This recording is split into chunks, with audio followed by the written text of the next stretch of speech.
ચૈત્ર માસની શરૂઆત થઈ ગઈ છે અને ચૈત્ર નવરાત્રિ પણ ચાલુ છે અને આ સમયે કડવા અને મીઠા લીમડા પર કૂણા પાન સાથે સફેદ ફૂલ જેને લીમડાનો મોર કહે છે તે ખૂબ આવ્યા હોય છે અને ચૈત્ર માસમાં તો લીમડાના મોરના રસ પીવાનું એક અનેરું મહત્વ છે. તો કિચન સિરીઝમાં આજે આપણે લીમડાના મોરનું જ્યુસ બનાવશું. સાથે એ પણ જાણશું કે ચૈત્ર માસમાં લીમડાનું સેવન શા માટે હિતકારી છે. અહીં મેં આજે કડવા લીમડાના પાન અને મોરની સાથેની ડાળીઓ લીધી છે.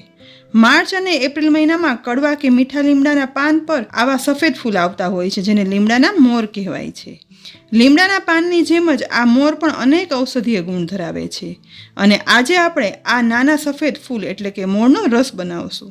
તો હવે આ રીતે લીમડાના મોરને ડાળીઓમાંથી અલગ કરી અને વીણી લેવાના છે અને તેને એક બાઉલમાં એકઠા કરતા જઈશું. ખૂબ જ કુમળા આ લીમડાના મોર ઔષધોનો ભંડાર છે. ચૈત્ર મહિનો આમ પણ વસંત ઋતુનો ઉત્તરાર્ધ હોય છે અને ચૈત્ર મહિનામાં લીમડાના મોરનો રસ પીવાથી અને ગરમીના મહિનામાં થતા ચામડીના રોગ જેવા કે ખજવાળ, દાદર, ગુમડા, ખરોજુ જેવા રોગ થતા નથી.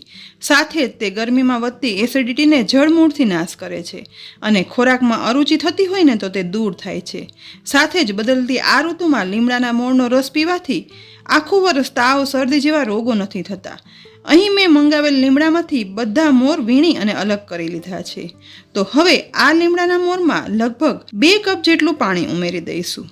હવે પહેલાં આ મોરને એકદમ ચોખ્ખા કરવાના છે માટે તેને પાણીમાં ઘસી અને સાફ કરી લેવાના છે જેથી ઝીણો ધૂળ કચરો હોય ને તો તે દૂર થઈ જાય. ઘસીને સાફ કર્યા પછી હવે લીમડાના બધા મોરને આપણે એક માટીના વાસણમાં ઉમેરી દઈશું કારણ કે અહીં આપણે મોરને લગભગ 8 થી 10 કલાક પલાળશું અને લીમડાના મોરનું જ્યુસ આમ પણ સવારે ખાલી પેટે એટલે કે નરણા કોઠે પીવાથી ખૂબ ફાયદા મળે છે.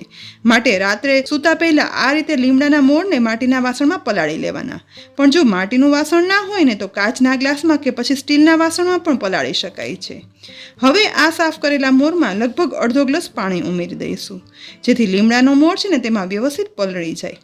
પાણી ઉમેર્યા પછી માટીના વાસણને ઢાંકણ ઢાંકી રાતભર અથવા તો 8 થી 10 કલાક પલાળવા માટે રાખશું.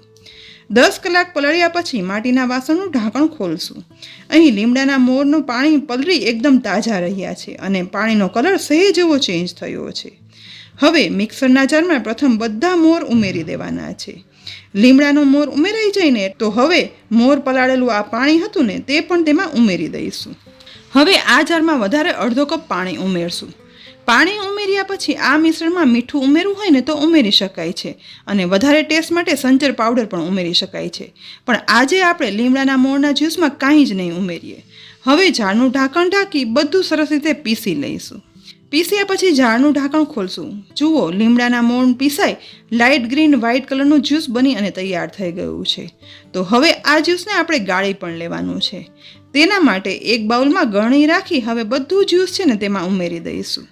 જ્યુસ ઉમેરાઈ જાય ને પછી ચમચી વડે આ રીતે ચલાવી અને ગાળી લઈશું. તુરંત જ બધું જ્યુસ છે ને તે ગળાઈ રહ્યું છે અને ઉપર રહેલ ન ગળાયેલ મોર સાઈડમાં આપણે રાખી દઈશું.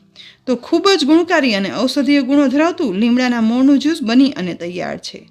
ચૈત્ર મહિનામાં રોજ સવારે નરણે કોઠે 1 ગ્લાસ આ જ્યુસ પીએ ને અને ફેમિલી મેમ્બરને પીવડાવીએ ને તો પછી 12 મહિના આપણા ઘરમાં એક પણ રોગ ના આવે.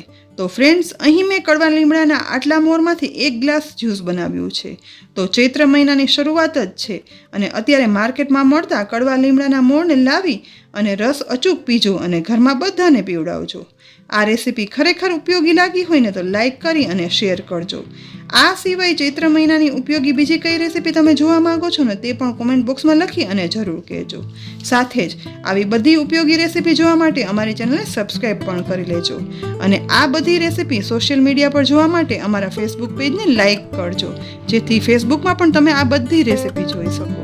ફરી મળશું એક ઉપયોગી રેસીપી સાથે. ત્યાં સુધી આવજો.